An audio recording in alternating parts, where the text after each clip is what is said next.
একে রনি, তোর কপালে রক্ত? কপালের রক্তটাই দেখলে? আমার বুকের ভেতরে যে রক্ত ঝরছে তা দেখতে পাও না? তুই মদ খেয়েছিস? হ্যাঁ, খেয়েছি। এই বাড়িতে আমার খুশির চেয়ে তোমার খুশি যখন বড়, তখন আমিও যা খুশি তাই করব।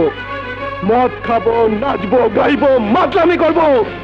রনি, চিৎকার করো না। আমার মিতা বড় সাধ করে তোমার কাছে এসেছিল, তাকে তুমি অপমান করে তাড়িয়ে দিয়েছো। কেন?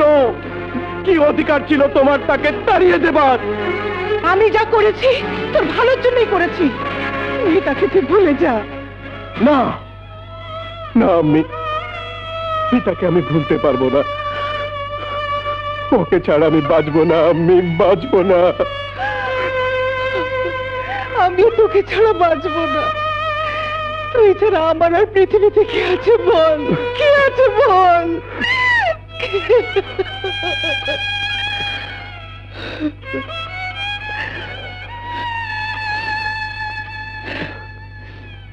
ঠিক আছে বাবা, আমি মিতার কাছে গিয়ে মাপ চেয়ে নেব। না, আমি ওর কাছে মাপ চাইতে হবে না। তুমি ওর আন্টির সাথে কথা বললেই হবে।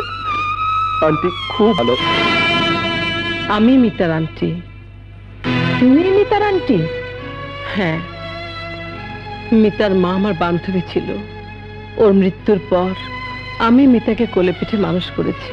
আর এখন রনি তোমার সন্তান জেনে ওকে তার পিছনে লেলিয়ে দিয়েছো, যাতে মিতার প্রেমে অন্ধ হয়ে রনি তোমার কাছে চিরদিনের জন্য চলে আসে। বাহ, ছেলেকে পাওয়ার জন্য চমৎকার নাটক তৈরি করেছ। নাটক? তা নয় তো কি। একটা কথা শুনে রাখো, আমার রনিকে আমার কাছ থেকে আলাদা করার জন্য যে নাটকে তুমি তৈরি করো না কেন, সে নাটক কান্নাতে শেষ হবে, হাসিতে না। সবকিছুকে নাটক বলে উড়িয়ে দেবেন না। রনি আর মিতার ভালোবাসা নাটক নয়, সত্যি। আর এই সত্যকে অস্বীকার করার ক্ষমতা যেমন আমার নেই, তেমনি আপনারও কোনো অধিকার নেই ওদের বাধা দেবার। তার চোরা যা চায় তা মেনে নিন, বলে ক্ষতি হয়ে যাবে। ক্ষতি? হ্যাঁ, আমাদের আশীর্বাদ ছাড়াই ওরা একটা কিছু করে ফেলে। ও, এতদূর প্ল্যান করে রেখেছো? ঠিক আছে, আমার নামও সালমা চৌধুরী। আমিও দেখে নেব তোমার প্ল্যান কি করে সাকসেসফুল হয়। আমার ছেলেকে আমি এত দূরে নিয়ে যাব যেখানে কারো অশুভ ছায়া তাকে স্পর্শ করতে পারবে না।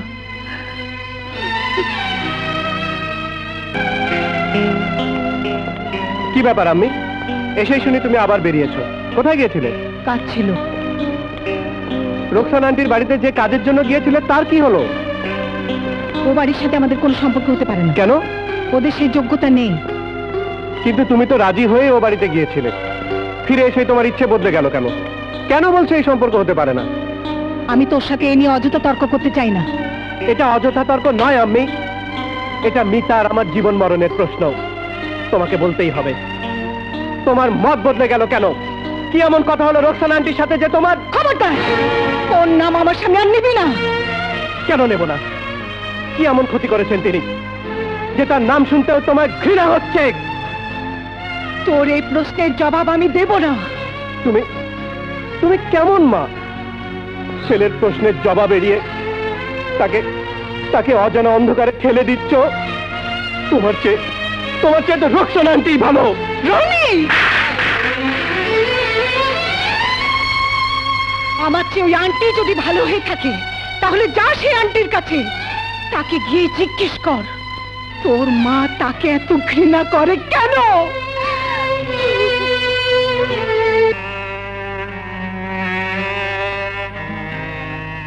আবার কেন এসেছো?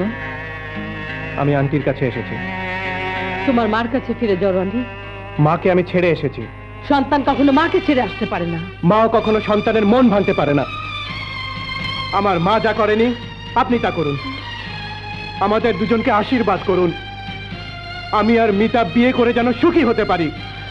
যতক্ষণ তোমার মায়ের সম্পর্ক মেনে না নেন ততক্ষণ তোমাদের বিয়ে হতে পারে না। তাহলে বলে দিন, কেন আমি এই সম্পর্ক মেনে নিচ্ছেন না? কেন আপনার সাথে দেখা হবার পর আপনি মত পাল্টালেন?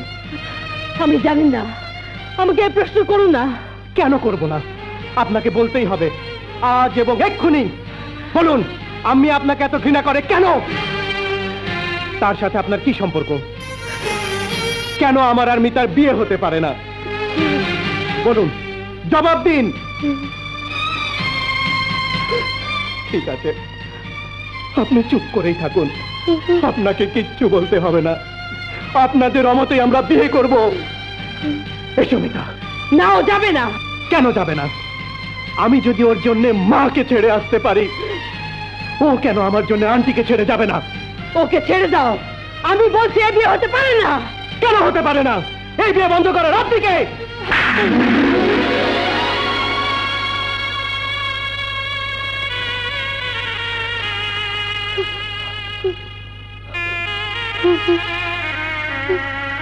দাঁড়ান আন্টি, আপনার এই চর আমার প্রশ্নের জবাব নয়, তা আপনি ভালো করেই জানেন। এও জেনে রাখুন, আমার প্রশ্নের জবাব আমি আদায় করেই ছাড়ব।